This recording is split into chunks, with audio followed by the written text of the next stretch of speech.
Special guest వచ్చింది అనమాట. ఆమె ఇన్ని సంవత్సరాలలో ఎప్పుడు కూడా నా బతుక్కి చాయ్ పండించిన రోజు లేదు. చెప్పి బాబోయ్ ఆ రోజు ఒక్కరోజు తాగిపించింది రవేంద్ర నగర్లా. సరే మస్తు ఓవర్ చేస్తున్నావు. నాకెప్పుడు తాగిపించిన గుండెల మీద చేస్తాను. Happy friendship day. Thank you so much. Happy friendship day అందరికి. సో నా ఫ్రెండ్షిప్ డే వీడియోకి మా రమ్య వచ్చింది అనమాట. నువ్వు యావరేజ్ ఫ్రెండ్, అందరు మా friends. Happy friendship day Ramya. Happy friendship day Jaya. చెప్పు నేను మర్చిపోతా. జయ జ్యోతి రెండు వస్తున్నాయి. ఏం చెప్పాలి ఇప్పుడు? చూడు చూడు వీడియో తీసుకుంటే ఎంత ప్రొఫెషనల్ గా ఓవర్ తింటుంది.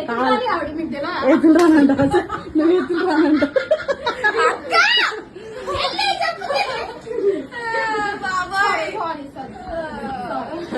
ఇప్పుడు మీకేమన్నా ఇట్లా సో గైస్ రేపు స్పీకర్ ఛానల్ లో ఫుల్ వీడియో రిలీజ్ అవుతుంది. దేకో